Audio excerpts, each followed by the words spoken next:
नमस्कार दोस्तों, जीके संसार में आप सभी का फिर से स्वागत है। आज हम सब इंडियन पॉलिटी का पार्ट 3 डिस्कस करेंगे और इसके अंतर्गत हम सब 36 मोस्ट इंपॉर्टेंट क्वेश्चन को कवर करेंगे जो कि आपके सभी प्रतियोगी परीक्षाओं के लिए इंपॉर्टेंट होगा। और ये ऐसे प्रश्न हैं जो कि किसी न किसी परीक्षा में ऑलरेडी पूछे जा चुके हैं।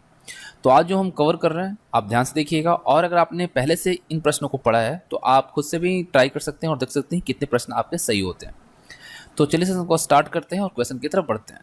फर्स्ट क्वेश्चन है कि लोकसभा में कितने सदस्यों को राष्ट्रपति मनोनीत करता है। तो आप सबको पता है कितने होते हैं। ऑप्शंस हैं 5, 4, 3 और यहाँ पे ऑप्शन ले लीजिए 0। तो सही आंसर क्या होगा आप सब खुद से गेस कीजिए। सही आंसर होगा ऑप्शन डी 0। पहले 2 एंग्लो इंडियन को राष्ट्रपति द्वारा लोकसभा में मनोनीत किया जाता था, लेकिन जो 126वां कॉन्स्टिट्यूशनल अमेंडमेंट बिल आया 2019 में, इसके तहत इसको खत्म किया गया। और अगर एक्ट पूछा जाए तो याद रखिएगा 104th कॉन्स्टिट्यूशनल अमेंडमेंट एक्ट 2019 के तहत इसको खत्म किया गया है। अगर बिल पूछा जाए तो 126वां था, और अगर कॉन्स्टिट्यूशनल अमेंडमेंट एक्ट पूछा जाए तो 104वां था। ठीक है, 104th। दूसरा प्रश्न है, राष्ट्रपति का अभिभाषण कौन तैयार करता है। वित्त मंत्री, केंद्रीय मंत्रिमंडल, प्रधानमंत्री और विदेश मंत्री। तो राष्ट्रपति का जो अभिभाषण होता है वो किसके द्वारा तैयार किया जाता है, तो किया जाता है केंद्रीय मंत्रिमंडल के द्वारा। भारतीय संसद का कौन अंग नहीं है। उपराष्ट्रपति, राष्ट्रपति, लोकसभा या राज्यसभा। तो कौन नहीं है भाई, तो उपराष्ट्रपति। ठीक है, देखिए इसके बारे में थोड़ा मैं फैक्ट आपको बता दूं कि संसद जो है वह संविधान में संसद का जो प्रावधान दिया गया है वह आर्टिकल 79 के तहत दिया गया है। ठीक है, और संसद के 3 अंग हैं, राष्ट्रपति, लोकसभा और राज्यसभा। संसद के सत्र को राष्ट्रपति द्वारा बुलाया जाता है, आप सबको पता है। और जो संसद है उसका जो उच्च सदन होता है वो राज्यसभा कहलाता है, और द्वितीय सदन जो है आप सबको पता है किसको कहा जाता है, लोकसभा को कहा जाता है। ठीक है, राज्यसभा को उच्च सदन कहा जाता है और जो निचला सदन कहलाता है वो लोकसभा को कहा जाता है।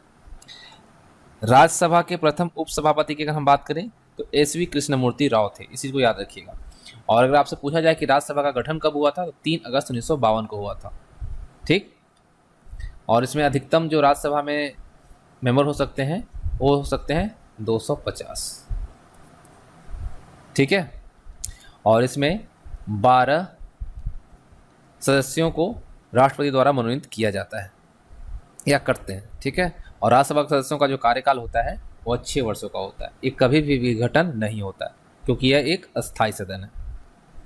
ठीक है, और वहीं अगर हम बात करें लोकसभा के बारे में तो आपको पता है निचला सदन है और इसमें लोगों के द्वारा प्रतिनिधि चुन के आते हैं। ठीक है, अब हम यहाँ पे अगर देखते हैं, ठीक है, यहाँ पे अगर हम देखें राष्ट्रपति के बारे में तो राष्ट्रपति इंपॉर्टेंट हो जाते हैं, और राष्ट्रपति के बारे में हम सब थोड़ा चर्चा कर लेते हैं। ठीक है, तो राष्ट्रपति जो है ये अनुच्छेद जो हमारा है कौन सा, किस अनुच्छेद के तहत राष्ट्रपति का प्रावधान है, तो अनुच्छेद, ठीक है, अनुच्छेद 52 जो है इसके अंतर्गत ये प्रावधान दिया गया है कि भारत में एक राष्ट्रपति होंगे, और राष्ट्रपति को निर्वाचन हेतु 50 प्रस्तावक और 50 अनुमोदक की आवश्यकता होती है चुनाव के लिए। ठीक है,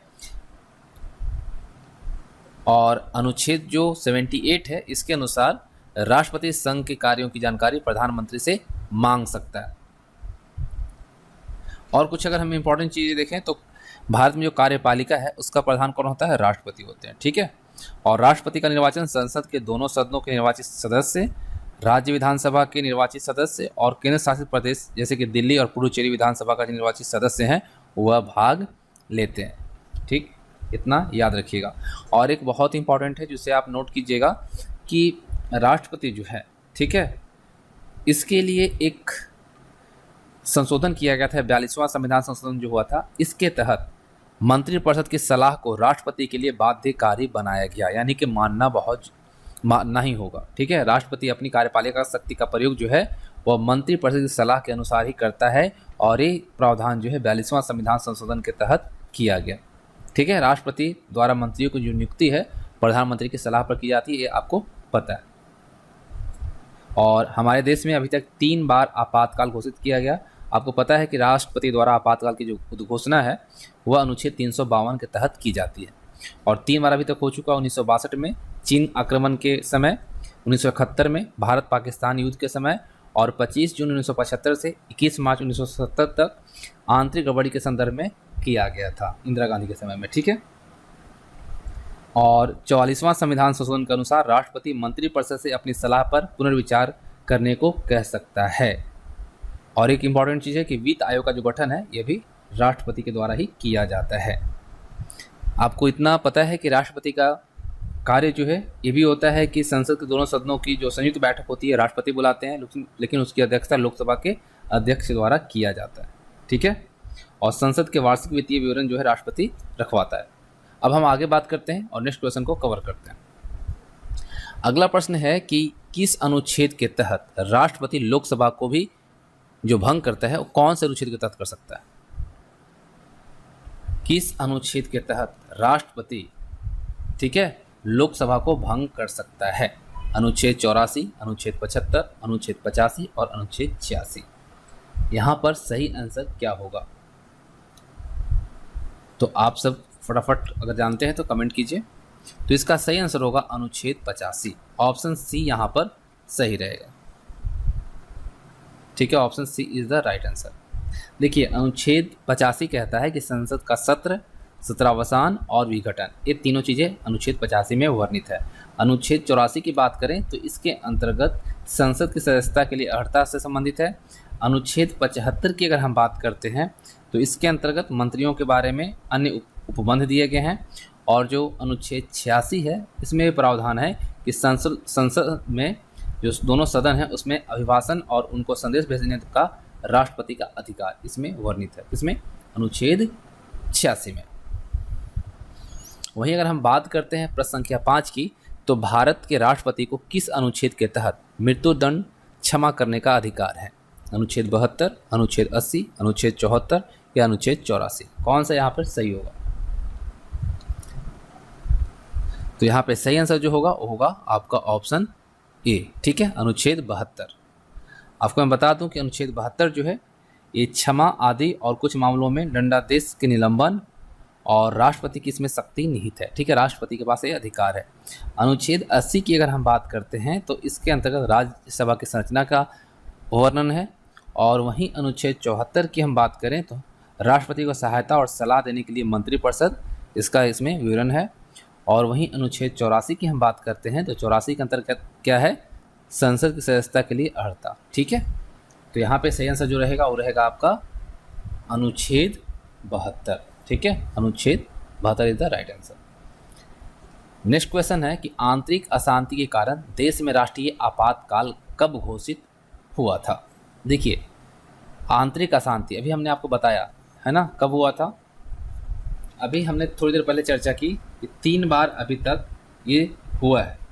एक बार चीन के समय, चीन जब आक्रमण किया था उस वक्त, पाकिस्तान आक्रमण किया था उस वक्त, और एक बार आंतरिक अशांति की वजह से हुआ था। तो ये कब हुआ था? तो इसका सही आंसर होगा 25 जून 1975 से 77 के बीच। ठीक है, तो यहाँ पे ऑप्शन आपका जो सही है ऑप्शन बी। अब बोलता है किस अनुच्छेद के तहत राष्ट्रपति अध्यादेश जारी करता है? कौन सा वो अनुच्छेद है जिसके तहत राष्ट्रपति अध्यादेश जारी करते हैं?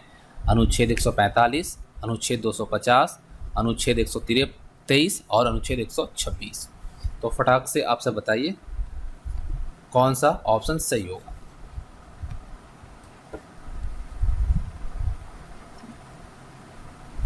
तो यहाँ पे जो सही आंसर होगा प्रश्न संख्या 7 का वो होगा ऑप्शन सी, अनुच्छेद 123।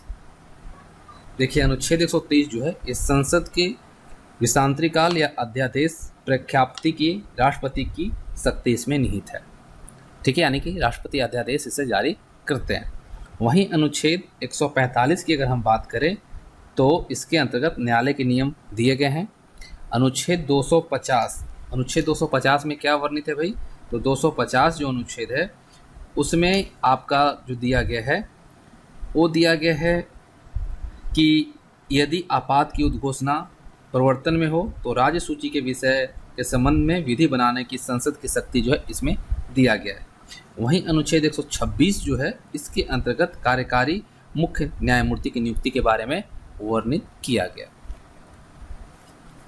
अब यहाँ पे प्रश्न संख्या 8 कहता है कि राज्यसभा के कितने सदस्य प्रति 2 वर्ष के पश्चात सेवानिवृत्त हो जाते हैं, यानी कि प्रत्येक 2 वर्ष पे कितने जो मेंबर्स हैं, मेंबर्स ऑफ राज्यसभा, वो सेवानिवृत्त होते हैं। 1/3, 2/3, 1/4 और 3/3। तो कितने होते हैं? तो 1/3, 1/3। ठीक है, प्रत्येक 2 साल पर 1/3 क्या होते हैं? सेवानिवृत्त होते हैं। अगला प्रश्न है कि उपराष्ट्रपति को शपथ कौन दिलाता है? मुख्य न्यायाधीश, राष्ट्रपति, उपराष्ट्रपति या लोकसभा के अध्यक्ष? तो कौन दिलाता है? राष्ट्रपति। वहीं अगर आप पूछा जाए कि राष्ट्रपति को कौन दिलाता है तो मुख्य न्यायाधीश। ठीक है।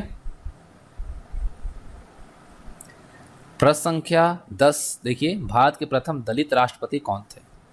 संजीव रेड्डी, वीवी गिरी, के.आर. नारायणन और ज्ञानी जैल सिंह। तो कौन थे भाई? तो थे के.आर. नारायणन। ठीक है, ऑप्शन यहां पर सी करेक्ट रहेगा। प्रश्न संख्या 11 देखिए, भारत का प्रथम कार्यवाहक राष्ट्रपति कौन थे? भारत के प्रथम कार्यवाहक राष्ट्रपति कौन थे? कौन थे? प्रश्न संख्या 11 का सही आंसर क्या रहेगा? तो यहाँ पे सही आंसर रहेगा वीवी गिरी। ठीक है, कार्यवाहक राष्ट्रपति जो थे हमारे देश के प्रथम वो थे वीवी गिरी। प्रश्न संख्या 12 है कि राष्ट्रपति का चुनाव लड़ने वाली प्रथम महिला उम्मीदवार कौन थी? मोस्ट इंपॉर्टेंट प्रश्न है। तो यहाँ पे सही आंसर जो रहेगा वो रहेगा कैप्टन लक्ष्मी सहगल। ये जो है 2002 में चुनाव लड़ी थी और किसके विरुद्ध? तो मिसाइल मैन ऑफ इंडिया जो कहे जाते हैं कलाम जी, उनके विरुद्ध। ठीक है, कलाम के विरुद्ध लड़ा था इन्होंने और ये हार गई थी। और आपको पता है कि प्रतिभा पाटिल जो है भारत की पहली महिला राष्ट्रपति बनी थी, फर्स्ट प्रेसिडेंट बनी थी, वुमेन प्रेसिडेंट। ठीक है, और वहीं अगर पूछा जाए कि द्वितीय या फिर प्रथम आदिवासी महिला राष्ट्रपति भारत की कौन बनी, तो द्रौपदी मुर्मू। ठीक है, मुर्मू बनी है। और एक कौन से नंबर की बनी है? 15वीं राष्ट्रपति बनी है। चलिए प्रश्न संख्या 13 करते हैं। प्रश्न संख्या 13 क्या कहता है कि राष्ट्रपति का मासिक वेतन कितना है? यानी कि जो राष्ट्रपति का मंथली वेतन मिलता है वो कितना मिलता है? 4 लाख, 5 लाख, 4.5 लाख या 6 लाख? तो नो डाउट आपको पता है 5 लाख मिलता है। और रिटायरमेंट के बाद 1.5 लाख मिलता है। ठीक है, रिटायर होने के बाद इनको कितना मिलता है? 1.5 लाख मिलता है पेंशन के तौर पे। अब देखिए, भारत का एकमात्र मुख्य न्यायाधीश कौन है जो भारत के कार्यवाहक राष्ट्रपति के पद पर कार्य कर चुके हैं? ऑप्शन है पी.एन. भगवती, आर.एस. पाठक, रंगनाथ मिश्र और एम. हिदायतुल्ला। तो नो डाउट आप सबको पता है आंसर होगा एम. हिदायतुल्ला। प्रश्न संख्या 15 कहता है कि संसद का सदस्य नहीं होने पर कोई नागरिक कितने समय तक मंत्री के पद पर रह सकता है? अगर कोई मंत्री है जो कि न राज्यसभा का न लोकसभा का सदस्य है तो कब तक वो अपने मंत्री पद पर रह सकता है? 2 माह, 4 माह, 6 माह या 3 माह? तो इसका सही आंसर क्या रहेगा? 6 माह। ठीक है, 6 माह के अंदर उसे राज्यसभा या लोकसभा से चुनकर आना होगा, उसके बाद ये मंत्री पद को कंटिन्यू कर सकता है, अदरवाइज उसे उस पद को छोड़ना होगा। प्रश्न संख्या 16 है, अभी तक भारत में कुल कितनी बार राष्ट्रीय आपात लागू किया जा चुका है? अगर आपने थोड़ी देर पहले गौर किया होगा तो हमने आपको बताया है, ऑप्शन है 3 बार, 2 बार, 1 बार और 4 बार। तो इस प्रश्न का सही आंसर होगा 3 बार। एक बार कब हुआ था? चाइना और भारत का युद्ध जो हुआ उस वक्त, दूसरा भारत और पाकिस्तान के उस समय, और तीसरा आंतरिक वजह से 1975 में। ठीक है, 75 और 77 के दौरान। प्रश्न संख्या 17 है, आपातकाल की उद्घोषणा के कितने दिनों के अंदर संसद की स्वीकृति जरूरी है? 15 दिन, 1 महीना, 2 महीना या 6 महीना? आपातकाल की उद्घोषणा के कितने दिनों के अंदर संसद की स्वीकृति जरूरी है? तो 1 महीना। ठीक है, कितना? 1 महीना। 1 महीने के अंदर स्वीकृति जरूरी है। अब देखिए प्रश्न संख्या 18 कहता है किसी भी राज्य में राष्ट्रपति शासन किस अनुच्छेद के तहत लगाया जाता है। तो आपको पता है, फटाफट बताइए। अनुच्छेद 356, 355, 352 और 360। सही आंसर इसका क्या रहेगा?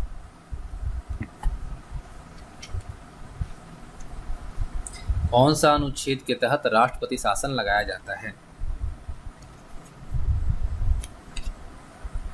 तो यहाँ पे सही आंसर जो रहेगा वो आपका रहेगा 356। अनुच्छेद 356 के तहत राष्ट्रपति शासन लगाया जाता है। ठीक है, तो यहाँ पर 356 जो है सही रहेगा। राज्य में संवैधानिक तंत्र जो विफल हो जाती है तो क्या होता है, राष्ट्रपति शासन लगाया जाता है। तो यहाँ पे सही आंसर रहेगा ऑप्शन ए। वहीं अगर हम 355 की बात करें तो अनुच्छेद 355 जो है बाह्य आक्रमण और आंतरिक अशांति से राज्य की संरचना सुरक्षा करने के लिए संघ का कर्तव्य है जो इसमें वर्णित है। वहीं अगर हम 352 की बात करें तो हम लोगों ने देखा 352 जो है ये क्या कहता है, आपात की उद्घोषणा। और अनुच्छेद 360 जो है वित्तीय आपात के बारे में उपबंध है।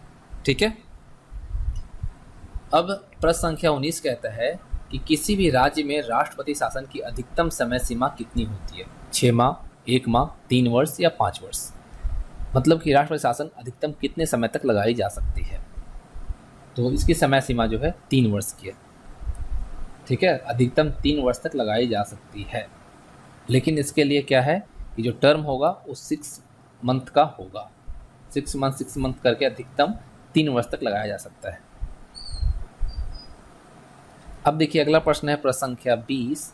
राष्ट्रीय आपात की उद्घोषणा कौन करता है? राष्ट्रपति, प्रधानमंत्री, लोकसभा के अध्यक्ष या मुख्य न्यायाधीश। तो नो डाउट हम लोगों ने देखा कौन करते हैं, तो राष्ट्रपति करते हैं। अब देखिए राष्ट्रपति और उपराष्ट्रपति के चुनाव संबंधी विवाद की सुनवाई कौन करता है? अगर राष्ट्रपति और उपराष्ट्रपति के चुनाव संबंधी कोई विवाद है तो उसका कौन निवारण करेगा? मंत्रिमंडल करेगा, निर्वाचन आयोग करेगा, उच्च न्यायालय करेगा, उच्चतम न्यायालय करेगा। तो इसका जो निवारण होगा, जो सुनवाई करेगा, वो उच्चतम न्यायालय करेगा, यानी कि सुप्रीम कोर्ट करेगा। चलिए आगे हम देखते हैं। और उससे पहले थोड़ा मैं आपको बता दूं कि संसद के बारे में हम जब बात कर रहे हैं तो थोड़ा सा उपराष्ट्रपति के बारे में बात कर लेते हैं। उपराष्ट्रपति के बारे में हम लोगों ने चर्चा नहीं किया। जो हमारा संविधान है उसके 63वां जो अनुच्छेद है उसमें इसके बारे में वर्णित है कि हमारे देश में एक उपराष्ट्रपति होंगे। और आपको मैं बता दूं उपराष्ट्रपति राज्यसभा का सदस्य नहीं होता है। ठीक है, इस वजह से उसे मतदान करने का अधिकार नहीं है। ठीक है, राज्यसभा जो है उसका क्या होता है, उपराष्ट्रपति पदेन सभापति होते हैं। ठीक है, और उपराष्ट्रपति राज्यसभा का सदस्य नहीं होता, इस वजह से इसे मतदान का अधिकार नहीं होता। और संविधान में उपराष्ट्रपति के पद का प्रावधान अमेरिका के संविधान से ग्रहण किया गया है। इस चीज़ को भी आप याद रखिएगा। और उपराष्ट्रपति का जो वेतन है वो 4 लाख रुपए प्रति माह है। और उपराष्ट्रपति का जो समय होता है वो होता है 5 वर्ष का। और उपराष्ट्रपति अपना त्यागपत्र किसे देगा? कई दफ़ा क्वेश्चन पूछा गया है कि उपराष्ट्रपति अपना त्यागपत्र किसे सौंपेगा? तो राष्ट्रपति को, याद रखिएगा। ठीक है, और अगर राष्ट्रपति पद रिक्त है तो उस दौरान उपराष्ट्रपति क्या करते हैं, एज ए राष्ट्रपति के तौर पे कार्य करता है और अधिकतम 6 महीने तक कार्य कर सकता है। ठीक है, और अगर उपराष्ट्रपति का निर्वाचन की बात करें तो संसद के दोनों सदनों के सदस्यों से मिलकर बनने वाले निर्वाचक गण के सदस्यों द्वारा अनुपातिक प्रतिनिधित्व पद्धति के अनुसार एकल संक्रमणीय मत पद्धति द्वारा होता है। और उपराष्ट्रपति को उसके पद राज्य परिषद अथवा राज्यसभा के प्रस्ताव के द्वारा हटाया जा सकता है। ठीक है, इस चीज़ को आप याद रखिएगा। चलिए आगे बात करते हैं और हम बात करते हैं प्रश्न संख्या 22 के बारे में। तो प्रश्न संख्या 22 है कि अब तक भारत में कितनी बार वित्तीय आपात घोषित किया जा चुका है?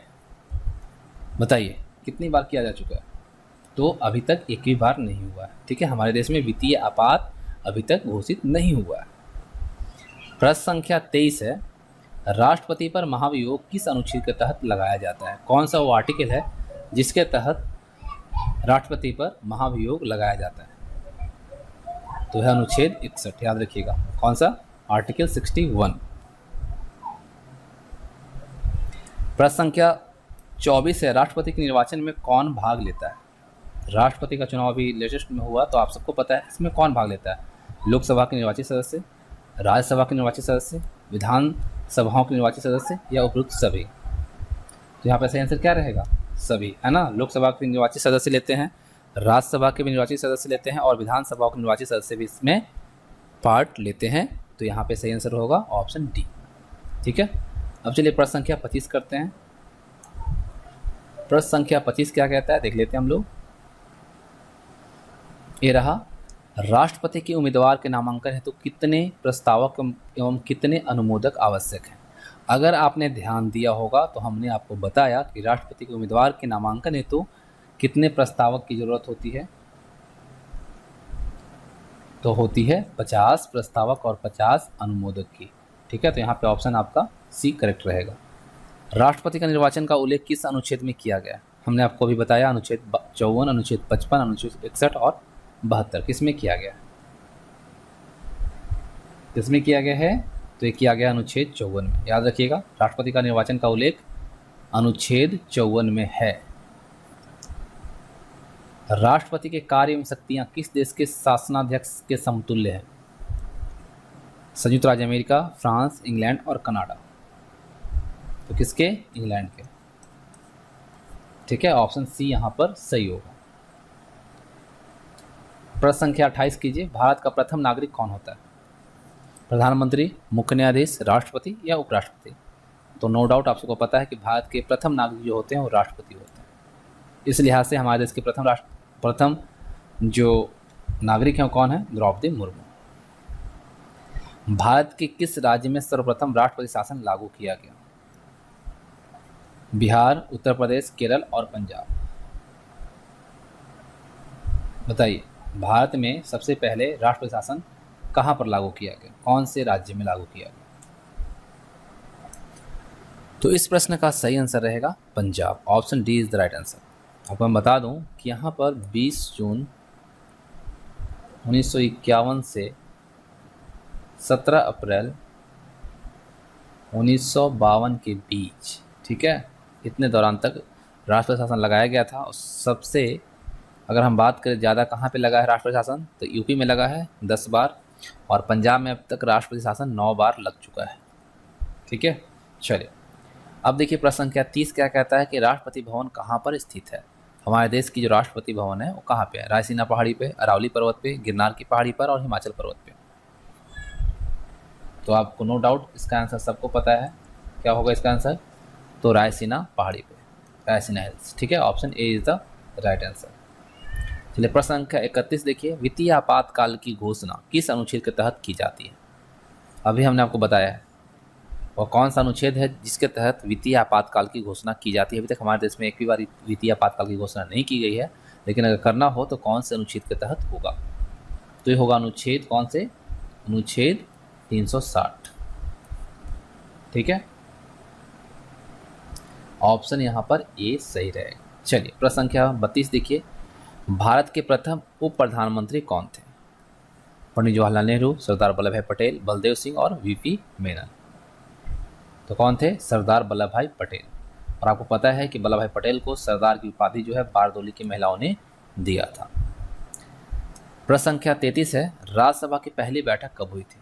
राज्यसभा की पहली बैठक कब हुई थी? 13 मई 1952, 4 मार्च 1954, 5 अगस्त 1950 और 26 जनवरी 1951। कब हुई थी पहली बैठक? तो पहली बैठक जो हुई थी 13 मई 1952 को हुआ था। थोड़ी देर पहले हमने आपको बताया भी था जब हम राज्यसभा के बारे में डिस्कस कर रहे थे। चलिए प्रश्न संख्या 34 करते हैं। प्रश्न संख्या 34 है। अविश्वास प्रस्ताव द्वारा हटाए जाने वाले प्रथम भारतीय प्रधानमंत्री कौन है? मोरारजी देसाई, अटल बिहारी वाजपेयी, विश्वनाथ प्रताप सिंह, चौधरी चरण सिंह। यहाँ पर सही आंसर क्या रहेगा? तो इसका करेक्ट आंसर रहेगा विश्वनाथ प्रताप सिंह, जो कि अविश्वास प्रस्ताव द्वारा हटाए जाने वाले प्रथम प्रधानमंत्री थे। प्रश्न संख्या 35 है। राज्यसभा के सदस्यों का कार्यकाल कितने वर्षों का होता है? 3 वर्ष, 5 वर्ष, 4 वर्ष या 6 वर्ष? तो इनका जो कार्यकाल होता है वो होता है 6 वर्षों के लिए। ठीक है, और प्रत्येक 2 वर्ष पे 1/3 जो होते हैं वह क्या होते हैं? मेंबर्स जो होते हैं सेवा निवृत्त होते हैं। प्रश्न संख्या 36 है। राज्यसभा में, ठीक है, राष्ट्रपति जो है राज्यसभा में कितने सदस्यों को मनोनीत करते हैं? तो 12, ठीक है, और लोकसभा में 0। तो इस तरह से जो टॉप 36 क्वेश्चन थे कंप्लीट होते हैं, और हम सब पार्ट 4 के अंतर्गत और भी इंपॉर्टेंट क्वेश्चंस करेंगे। इस तरह से कुछ सीरीज के तौर पे हम सभी क्वेश्चन को कवर करेंगे, जिससे कि आपको काफ़ी हेल्प मिलेंगी आने वाले एग्जाम में। तो उम्मीद करता हूँ आप सबको सेशन पसंद आया होगा। तो सेशन के रिगार्डिंग जो भी आपका फीडबैक हो कमेंट बॉक्स में जरूर दीजिएगा। Thanks for watching.